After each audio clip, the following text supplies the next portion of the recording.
Muchas veces hemos leído Romanos 8, viviendo en el Espíritu más que vencedores. Pero ahí vamos a ver qué es lo que nos dice verdaderamente el apóstol Pablo a los romanos. ¿Qué es lo que realmente está diciendo? El apóstol Pablo escribió esta carta a la iglesia en Roma. Todavía ningún líder de la iglesia, como Jacobo, Pedro, Pablo, había estado allí. La iglesia se estableció con creyentes que visitaron a Jerusalén durante Pentecostés, según Hechos 2:10. Y viajeros que oyeron las buenas en otros lugares y lo llevaron a Roma. Por ejemplo, Priscila, Aquila, en Hechos 18:2, Romanos 16, versos 3 y 5.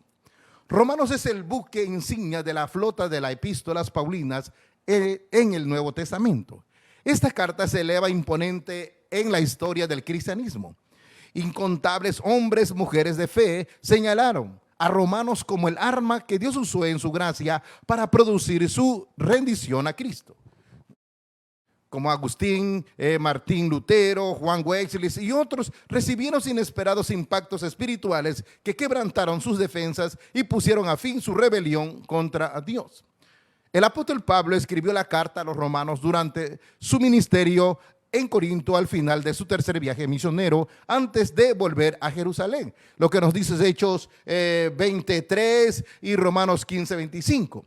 Para animar a los creyentes y para expresarles su deseo de visitar algún día en un lapso de 3 años lo hizo. La iglesia romana no tenía el Nuevo Testamento porque tal vez los evangelios no habían circulado en su forma escrita final. Por lo tanto, esta carta puede muy bien ser la primera pieza de literatura cristiana que los romanos vivieron. Escrita a judíos, a gentiles, cristianos, a la carta a los romanos, es una presentación sistemática de la fe cristiana. Roma era la capital del Imperio Romano que se extendía por gran parte de Europa, el norte de África y el cercano oriente. En los tiempos del Nuevo Testamento, Roma disfrutaba su edad de oro. La ciudad era rica en el arte y las letras. Era un centro cultural, pero a su vez la moral era decadente. Los romanos rendían cultos a muchos dioses paganos. Incluso adoraron a algunos de los emperadores. En contraste con los romanos, los seguidores de Cristo creían en un solo Dios y vivían moralmente. El cristianismo era muy diferente al poderío militar de los romanos. Muchos eran simplemente pragmáticos, creían que el fin justificaba los medios. Y para los romanos nada era mejor que el vigor físico. Confiaban en su poderío militar para proteger contra sus enemigos. Los cristianos de todas las edades deben recordar que Dios es la única fuente de permanente seguridad y salvación. Y al mismo tiempo, Él es nuestro Padre Celestial. El apóstol Pablo usaba la frase gracias a mi Dios mediante Jesucristo, para enfatizar que Cristo es el único mediador entre Dios y el hombre. A través de Él, Dios nos envió su amor y perdón. En el nombre de Cristo expresamos nuestro agradecimiento a Dios. Por lo tanto, como los cristianos romanos se hallaban en el centro del poderío político del mundo occidental, era sumamente visible. Por fortuna, su reputación era excelente, su fe sólida daba a conocer en todo el mundo.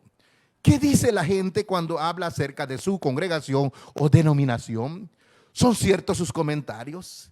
¿Qué podría hacer usted para que noten otros aspectos? ¿Cuál es la mejor manera de que el público conozca su fe?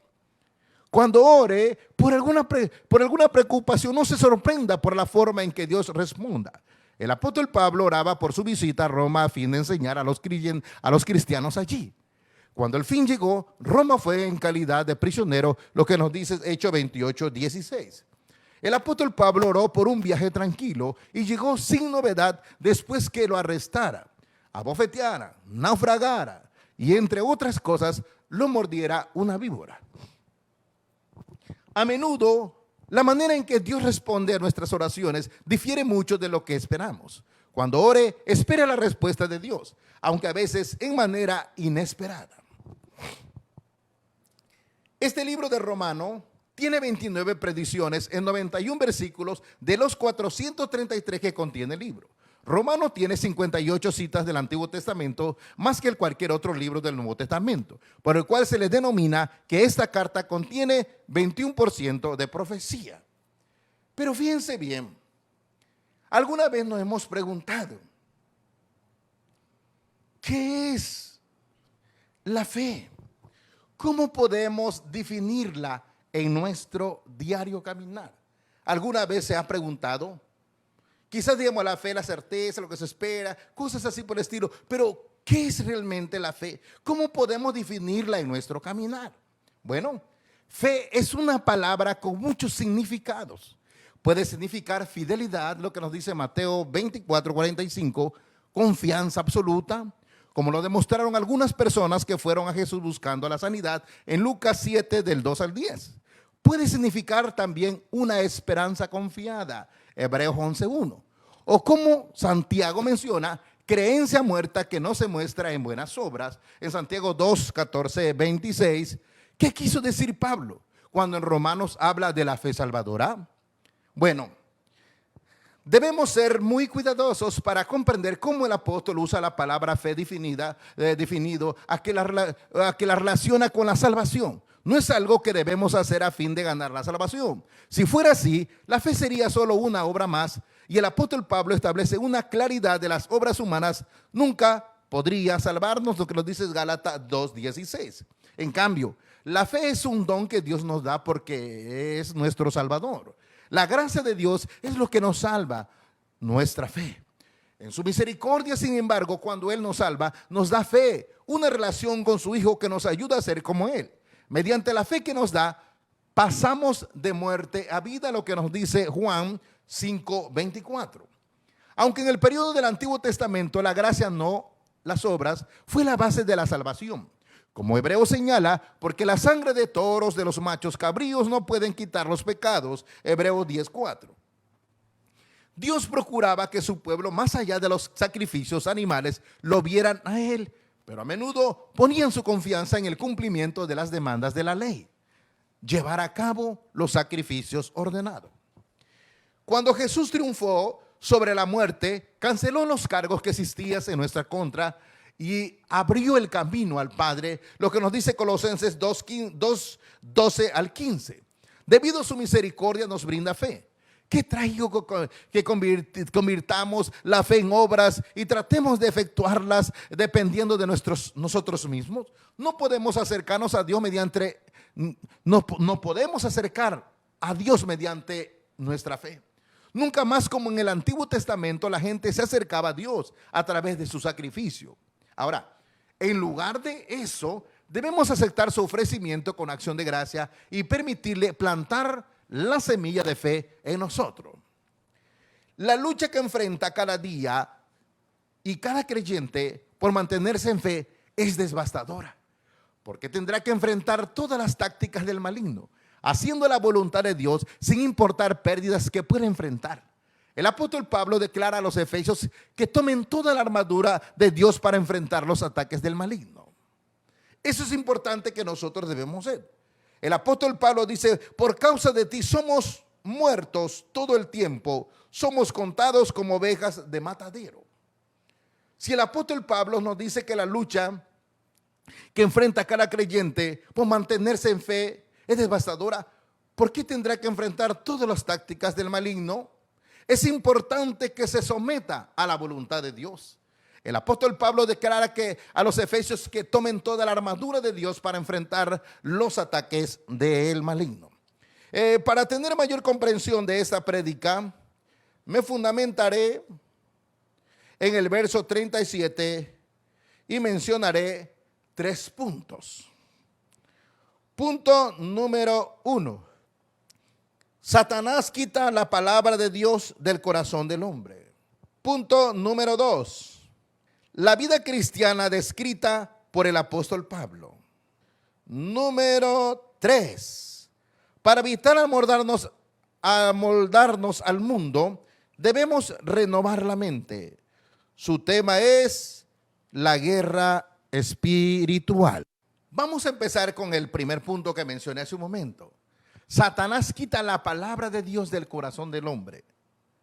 El apóstol Pablo dice, Por causa de ti somos muertos, todo el tiempo somos contados como ovejas de matadero. Y en el verso 39 dice, ni lo alto ni lo profundo, ni ninguna otra cosa creada nos podrá separar del amor de Dios, que es en Cristo Jesús, Señor nuestro. Veamos lo que nos dice Lucas capítulo 8, verso 12. La Biblia dice así. Y los de junto al camino son los que oyen, y luego viene el diablo y quita de su corazón la palabra para que no crea y se salve.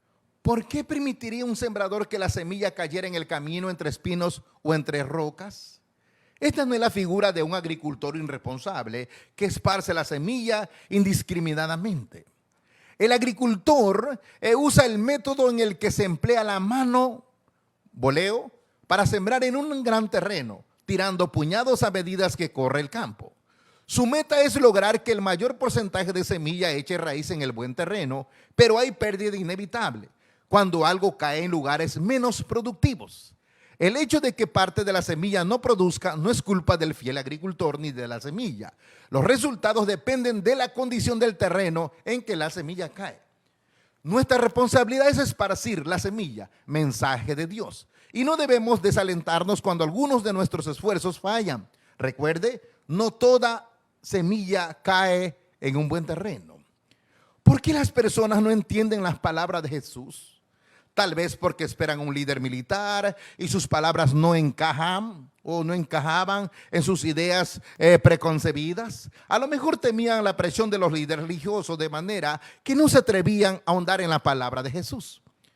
Dios dijo a Isaías que la gente oiría sus palabras y verían milagros portentosos y aún así no comprenderían sus palabras, lo que nos dice Isaías 6:9.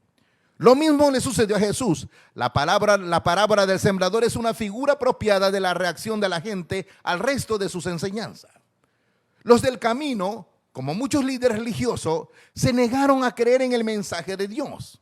Los de sobre la piedra, como las multitudes que seguían a Jesús, confiaban en Dios, pero no hacían nada para probarlo. Los que están entre los espinos, como la gente dominada por el materialismo, no le dan cabida a Dios. Los de buena tierra, en contraste a los otros grupos, le siguen sin tener en cuenta el costo. Ahora, ¿qué tipo de terreno es usted? Satanás siempre trata de arruinar al hombre con promesas mentirosas. Estamos definiendo realmente lo que es la guerra espiritual. Trata de arruinar al hombre con promesas mentirosas. Veamos lo que nos dice Génesis capítulo 3, verso 4 y 5. La Biblia dice así. Entonces la serpiente dijo a la mujer, no moriréis, sino sabe Dios que el día que comáis de él, serán abiertos vuestros ojos y seréis como Dios, sabiendo el bien y el mal. Disfrazado como una astuta serpiente, Satanás vino a tentar a Eva. Alguna vez fue un ser angelical que se rebeló contra Dios y fue echado del cielo. Satanás es un ser creado, por lo tanto tiene limitaciones. Aun cuando Satanás está tratando de tentar a todos para alejarlos de Dios, no tendrá la victoria final, lo que nos dice en Génesis 3, 14 y 15. Dios promete que Satanás será aplastado por uno de la simiente de la mujer, o más bien el Mesías. ¿Por qué Satanás nos tienta? La tentación es una invitación de Satanás para entregarnos a su estilo de vida y renunciar al estilo de vida de Dios. Satanás tentó a Eva y logró que pecara. Desde entonces se mantiene ocupado tratando de conseguir que la gente haga lo mismo. Incluso quiso tentar a Jesús, Mateo 4:11, pero Jesús no pecó. ¿De qué manera podría haber resistido Eva la tentación? Siguiendo los mismos principios que nosotros podemos seguir. Primero debemos darnos cuenta de que ser tentado no es un pecado. No hemos pecado hasta que nos rindemos ante la tentación. Por lo tanto, para resistir la tentación, debemos ver 3 puntos que voy a mencionar. Punto número 1. Orar pidiendo fuerza para resistirla.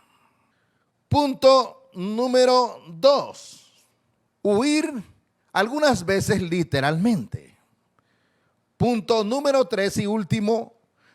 Y decir no cuando nos enfrentamos a algo que nos consta que no es correcto. Santiago capítulo 1, verso 12, habla de las bendiciones y recompensas para aquellos que no se rinden ante la tentación. La serpiente, Satanás, tentó a Eva haciendo dudar de la bondad de Dios. Él sugirió que Dios era estricto, mísero y egoísta, ya que no quería que Eva tuviese como él el conocimiento del bien y del mal. Satanás hizo que Eva se olvidara de todo lo que Dios le había dado y que centrara su atención en la única cosa que no podía tener. También nosotros nos metemos en problemas cuando insistimos en prestar atención a las pocas cosas que no tenemos en lugar de mirar lo mucho que Dios nos ha dado. La próxima vez que sienta la lástima de sí por lo que no tiene, considere todo lo que sí tiene y agradezca a Dios. Luego sus dudas no lo harán caer en la desobediencia. Adán y Eva obtuvieron lo que querían, un conocimiento íntimo tanto del bien y del mal, pero lo obtuvieron a través del camino equivocado y el resultado fue desastroso. A veces tenemos la ilusión de que libertad es hacer lo que uno le place. Pero Dios dice que la verdadera libertad proviene de la obediencia y de saber lo que no debemos hacer. Las restricciones que Él nos dio son para nuestro propio beneficio, ayudándonos a evitar el mal. Tenemos la libertad de caminar de frente a un automóvil que viene hacia nosotros de alta velocidad, pero no es necesario que seamos atropellados para darnos cuenta de que si lo hacemos, sería algo realmente tonto. No escuche las tentaciones de Satanás. No es necesario que haga lo malo para obtener mayor experiencia y aprender más acerca de la vida. Satanás utilizó un motivo sincero para tentar a Eva: llegar a ser como Dios. No estaba mal que Eva quisiera ser como Dios. Parecerse más bien a Dios es la meta suprema de la humanidad. Es lo que se supone que debemos hacer. Pero Satanás engañó a Eva en lo que respecta al modo apropiado de lograr ese objetivo. Le dijo que ella podría parecerse más a Dios al desafiar su autoridad, tomando su lugar y decidiendo por sí misma lo que era mejor por su vida. En efecto, le dijo que se convertiría en su propio Dios. Fíjense la mentira de Satanás. Para llegar a ser como Dios no es lo mismo que tratar de ser Dios. Más bien es reflejar su característica y reconocer su autoridad sobre nuestra vida. Al igual que Eva, a menudo tenemos una meta muy valiosa, pero tratamos de alcanzarla de un modo equivocado. Nos comportamos como un candidato político que le paga el encargado del recuento de votos para ganar las elecciones. Cuando hace esto, servir al pueblo deja de ser su meta principal. La exaltación ya conduce a la rebelión contra Dios. Tan pronto como comencemos a sacar a Dios de nuestros planes, nos estamos colocando nosotros mismos por encima de Él. Esto es exactamente lo que Satanás quiere que hagamos. Satanás siempre quiere engañarnos con planes astutos. Veamos lo que nos dice 2 de Corintios capítulo 2, verso 11. La Biblia dice así: para que Satanás no gane ventaja alguna sobre nosotros, pues no ignoramos sus maquinaciones. El apóstol Pablo explicó que era tiempo de perdonar al hombre castigado por la iglesia y que se habría arrepentido. Ahora, necesitaba perdón, compañerismo y consuelo. Satanás podía ganar ventaja si se separaba permanentemente de este hombre de la congregación en vez de perdonarlo y restaurarlo. Este pudo haber sido aquel que requería acción disciplinaria que se describe en 1 de Corintios capítulo 5, o el principal opositor de Pablo, el que originó la angustia del apóstol descrita en el capítulo 2 del verso 1 al 11. La triste carta llevaba a Tito finalmente motivo al arrepentimiento de los corintios, y la disciplina del hombre trajo consigo el arrepentimiento. La disciplina de la iglesia siempre debe buscar la restauración. Hay dos errores que se puede cometer en la disciplina eclesiástica: ser demasiado permisivo con el pecador y no corregir los errores, o ser demasiado estricto y no perdonar. Hay tiempo de confrontar y tiempo de consolar. Empleamos la disciplina en la iglesia a fin de mantener pura y ayudar que la gente tome el camino del arrepentimiento. Pero Satanás procura causar daño a la iglesia mediante la tentación y usa la disciplina que no perdona. Hay personas que disciplinan a la gente y no los perdonan, le ponen cara y todo eso. Quiero decirle que eso es lo que Satanás está haciendo: destruir a las personas. No usan la misericordia si una persona ha cometido un error. No busca la misericordia. Jesucristo habló en Mateo y le dijo, bienaventurados los misericordiosos porque ellos alcanzarán misericordia. Pero hay personas que son demasiado estrictos porque no conocen la misericordia de Dios. No conocen qué es un juicio ante Dios. No conocen qué es cómo llevar la palabra de Dios y empiezan a meter ideas, razonamientos fuera de la Escritura. Ellos tendrán que dar cuenta al Dios vivo en aquel día. Esto motiva a aquellos que aplican la disciplina se gloríen de su pureza original en el disciplinado odio hasta el alejamiento definitivo de la iglesia. Debemos recordar que nuestro propósito con la disciplina es restaurar a una persona a la comunión, no destruirla, no señalarlo, no hacer tantas cosas terribles, porque la Biblia no lo enseña eso. Debemos cuidar que la ira personal no tome forma de disciplina de la iglesia. Hay muchas personas que toman el odio contra tales personas, quieren ser súper estrictos, quieren ser eso, pero están errando, están pecando y un día ellos tendrán que dar cuenta delante de la presencia del Señor. Jesucristo dijo, bienaventurados los misericordiosos porque ellos alcanzarán misericordia. Y una persona que hace eso está ayudando a Satanás a destruir la obra de Dios, porque todo se maneja en misericordia, en disciplina. Veamos el segundo punto que el apóstol Pablo está diciendo. Número 2, la vida cristiana descrita por el apóstol Pablo. Vamos a ver cómo describe el apóstol Pablo la vida cristiana. En luchas espirituales. Cada creyente tiene una lucha. Cada creyente tiene que enfrentar, porque no es contra sangre ni carne, sino contra los principados en las regiones celestes, los gobernadores de las tinieblas. Por lo tanto, debemos ser percibidos, debemos estar percibidos, debemos ser entendidos. Veamos lo que nos dice Efesios capítulo 6, versos 12 al 13. La Biblia dice así: porque no tenemos lucha contra sangre y carne, sino contra principados, contra potestades, contra los gobernadores de las tinieblas de este siglo, contra huestes espirituales de maldad en las regiones celestes. Por tanto, tomad toda la armadura de Dios para que podáis resistir en el día malo y habiendo acabado todo, estar firme. Nuestra verdadera batalla no es contra cultos humanos, religiones falsas, ateísmos, agnosticismos o pseudocristianismo, sino contra los seres demoníacos que operan a través de ellos, de los cuales incluso los oponentes de sangre y carne no tienen conciencia en ocasiones. El día malo se considera por algunos como una referencia al fin de los tiempos, ocasiones en las que el maligno lanzará una feroz campaña en contra de Cristo y su ejército. Un punto de vista más común es que lo que aquí se tiene en mente es una contienda importante en un momento cualquiera de la vida del creyente. Los versículos 14 y 17 presentan las 6 partes de la armadura espiritual. 4 se mencionan específicamente, en tanto el cinto y el calzado son implícitas.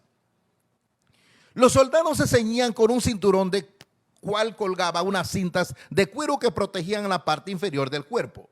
Para Pablo, ceñir vuestros lomos con la verdad es algo crucial, puesto que no se puede esperar que un cristiano deshonesto resista al Padre mismo de toda mentira. La verdad a la que aquí se alude es la integridad, la vida de transparencia y honestidad práctica. Otro punto que el apóstol Pablo declara o describe: la coraza de justicia. La coraza del tiempo de los romanos rodeaba completamente el tórax, del tal modo que se protegía también la espalda del guerrero. Esta coraza se confeccionaba con un cuero duro o metal. La justicia que representa la coraza no es la justicia de Cristo, la cual todos los creyentes poseen, sino la práctica, la justicia que resulta de un carácter y acción justa en su vida. Otro punto que describe el apóstol Pablo: el apresto del evangelio de la paz. Los pies del soldado se calzaban con zapatos duros, blindados y blindados. El apóstol Pablo usó esta imagen para representar el apresto del evangelio de la paz. Esto podría significar que el evangelio es el fundamento sobre el que debe descansar los cristianos, o que el soldado cristiano debe estar preparado para salir a defender y esparcir el evangelio por todo el mundo. otra parte que describe el apóstol Pablo. El escudo de la fe. Sobre todo, puede significar que el escudo ha de usarse en contra de cualquier amenaza. También puede significar que el escudo debe cubrir la armadura completa. El tamaño promedio del escudo del soldado romano era aproximadamente de 1.10 metros de ancho por 1.80 metros de alto. El escudo del cristiano ofrece protección en contra de todos los dardos de fuego del maligno. Las flechas encendidas no pueden penetrar el escudo a prueba del fuego antiguos del antiguo soldado. Tampoco pueden los ataques de Satanás vulnerar al creyente que pone su fe en Dios. Ahora, otra descripción del apóstol Pablo en el verso 17, el yelmo de la salvación. El complejo diseño del casco romano protegía la cabeza del soldado y hacía además que se viera más alto e impresionante. La espada del Espíritu que describe Pablo es la única arma ofensiva en la armadura del creyente. Esta arma no es necesariamente la Biblia completa, sino la palabra específica que se requiere pronunciar en una situación específica. Para poder tener la palabra precisa, el cristiano debe tener un profundo conocimiento de la verdad de Dios, de la Biblia. Es importante que nosotros vayamos comprendiendo lo que la Biblia nos enseña, las luchas que podemos enfrentar, los problemas que podemos enfrentar. A través de la palabra el Señor nos puede ayudar. Pero vamos a ver otro punto que Pablo mencionó, las armas espirituales. Estamos viendo lo que es la guerra espiritual. Armas espirituales. Veamos lo que nos dice 2 de Corintios capítulo 10, verso 4. La Biblia dice así: porque las armas de nuestra milicia no son carnales, sino poderosas en Dios para la destrucción de fortalezas. Nosotros como Pablo somos simples y frágiles humanos, pero no necesitamos usar planes, métodos humanos para ganar nuestras batallas. Las poderosas armas de Dios están disponibles para pelear contra las fortalezas de Satanás. Los cristianos deben decidir qué métodos emplearán, los de Dios o los de los hombres. El apóstol Pablo nos asegura que las poderosas armas de Dios son efectivas: oración, fe, esperanza, amor, la palabra de Dios, el Espíritu Santo. Estas armas pueden destruir el argumento del orgullo humano que se levanta contra Dios y los muros que Satanás construye para que la gente no encuentre al Señor. Al enfrentar al orgullo que aparta a las personas de su relación con Dios, podemos vernos tentados a utilizar nuestros propios métodos. Pero nada puede derribar estas barreras como las armas de Dios. Fortaleza, altivez, dice Pablo. El Corinto antiguo, mirado desde lo alto, era un cerro de 619 metros de altura. En la cumbre era una fortaleza. El apóstol Pablo usó esta imagen como una ilustración de la lucha que libró. Destruyó fortaleza, derribó torres y tomó cautivos. La fortaleza, las torres y los cautivos representan los argumentos y pensamientos y planes que se oponían a la predicación que llevaba Pablo. Pablo derriba toda la relación, todas las racionalizaciones. Tomó cautiva la obediencia a Cristo cada percepción e intención del corazón que era contra Dios. Nuestros hechos revelan nuestros pensamientos. No deberíamos asirnos a pensamientos que no se conformen a la Biblia, a la vida y las enseñanzas de Cristo. Por lo tanto, debemos resistir al diablo y la Biblia dice que él huirá de vosotros. Pero lo vamos a resistir conforme a la verdad que está en Jesús. Si es que hemos aprendido de Jesús lo que nos dice la bendita y santa palabra de nuestro Dios. Ahora veamos el tercer punto y último. Para evitar moldarnos al mundo, debemos renovar la mente. Ahora veamos lo que nos dice Romanos capítulo 12, verso 2.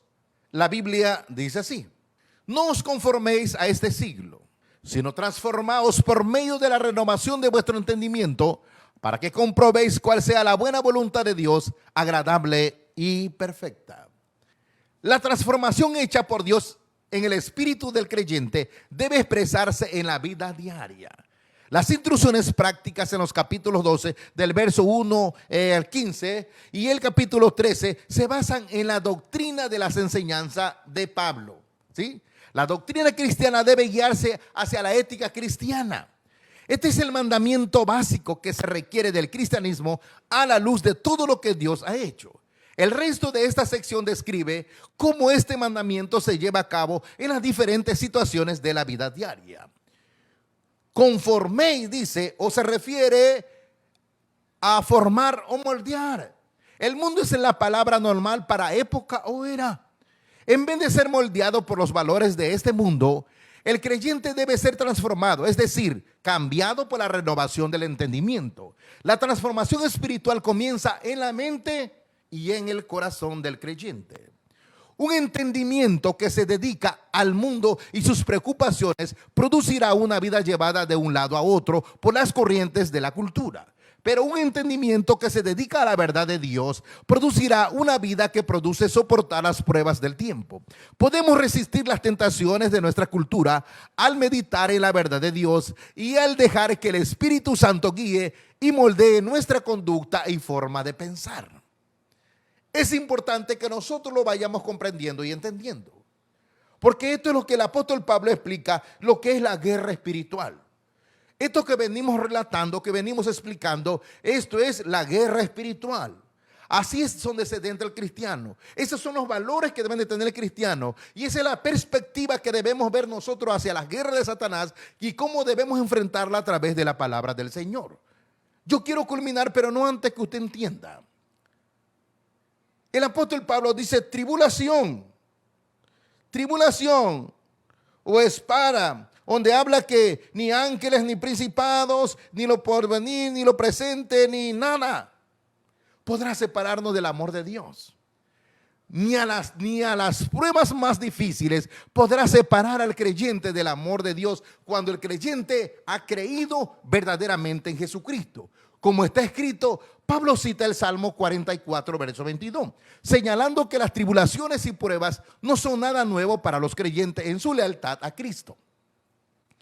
Estos gobernantes malignos, seres satánicos y príncipes de las tinieblas, no son personas sino ángeles caídos a los que Satanás controla. No son simples fantasía o fantasma, son reales. Enfrentamos un ejército poderoso que tiene por meta destruir a la iglesia de Cristo. Cuando creemos en Cristo, nos unimos a su iglesia. Estos seres vienen a ser nuestros enemigos y emplean todo tipo de ardidez para apartarnos de Cristo y hacernos desobediente a la palabra del Señor.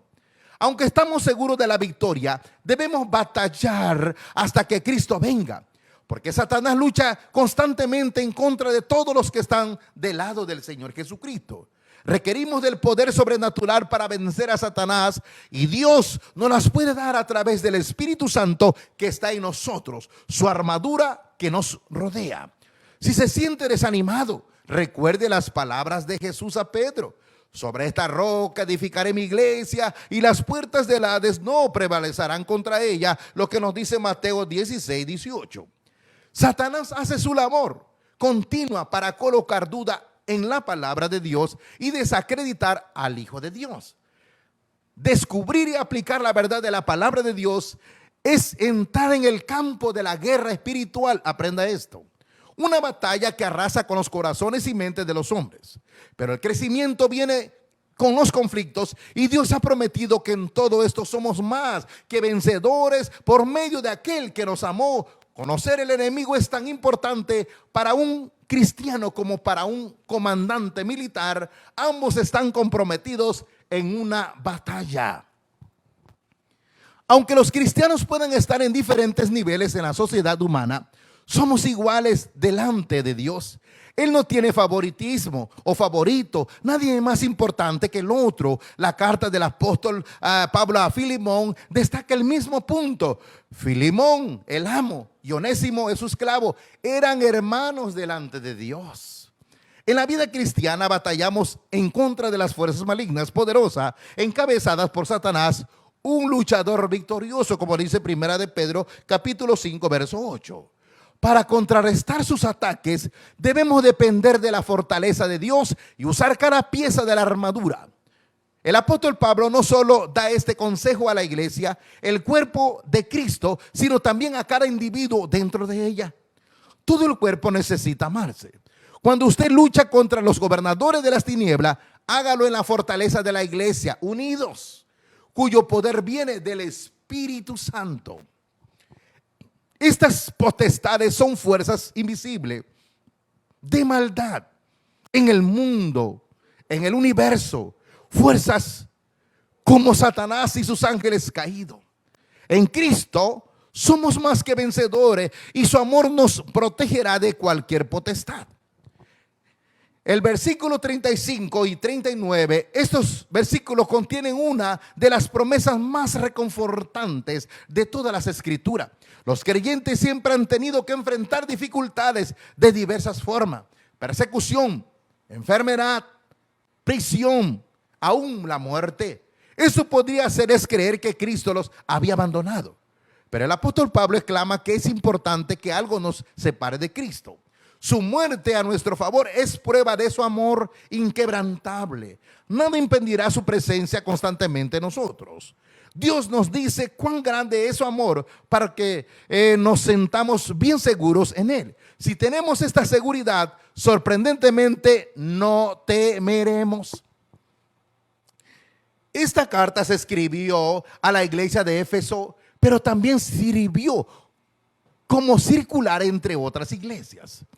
En esta carta el apóstol Pablo destaca la supremacía de Cristo, informa acerca de la naturaleza de la iglesia, así también de la manera en que los miembros de la iglesia deben vivir, y subraya la unidad de todos los creyentes, hombres, mujeres, padres, hijos, amos, esclavos, y más allá del sexo nacional o rango social. El hogar y la iglesia son lugares diferentes para llevar una vida cristiana. ¿Escuchó eso?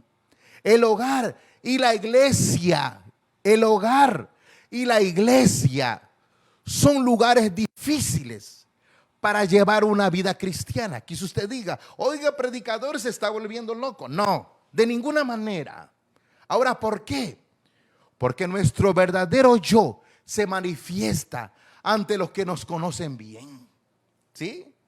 Los que no nos conocen bien. La relación cercana entre personas imperfectas pueden conducir a problemas o incrementar la fe y la dependencia profunda en Dios. Podemos edificar la unidad en la iglesia mediante una sumisión voluntaria al liderazgo de Cristo y un servicio humilde a los demás. Así, de esa manera nosotros tenemos que aprender de esa manera. Y es la manera. En la iglesia podemos hacer tantas cosas. Pero escuche, en la iglesia hay personas que no conocen la Biblia, no se quieren sujetar. Por eso dije que el hogar y la iglesia son lugares difíciles para llevar una vida cristiana. Porque nuestro verdadero yo se manifiesta ante los que nos conocen bien. Oye que tu hijo, oye que tu esposa, oye que tu esposo. Y en la iglesia la murmuración también. Por lo tanto, en el hogar y la iglesia son los lugares más difíciles. Ahora, ¿qué debemos hacer? ¿Qué es lo que nosotros debemos hacer? Ahora, podemos edificar la unidad de la iglesia mediante una sumisión voluntaria al liderazgo de Cristo y un servicio humilde a los demás. Démosle gracias al Señor, esperando que la palabra haya sido de bendición para sus vidas. Pero quiero mencionar el interrogante. ¿Está venciendo en las batallas en contra del enemigo o está siendo derrotado? Si estás venciendo en la batalla en contra del enemigo, bien, Dios está de tu lado. Pero si estás siendo derrotado, humíllate, pídele perdón a Dios. No puedes andar simple. No puedes andar triste, no puedes andar derrotado. Todo el que tiene a Cristo anda alegre, en victoria. Porque Cristo le dio la victoria por medio de su Espíritu. El Padre dio la victoria por medio de su Hijo Jesucristo. Y todo el que cree en Cristo nunca debe de estar triste. Nunca, aunque sean las pruebas, aunque vengan las luchas, sabemos que es difícil, pero es una batalla que tenemos constantemente con las fuerzas del mal. Únese en su iglesia con su pastor y clamen al Señor unidos. Dile a su pastor que le muestre la visión de la iglesia y abrace la visión de Cristo en su iglesia. Y con su pastor caminen juntos, alabando el nombre de Dios. Y haga lo que dice su pastor. Y únese, porque esa es la única manera que podemos edificar a la iglesia, mediante una sumisión a la voluntad de Cristo. Demos gracias al Señor por su palabra.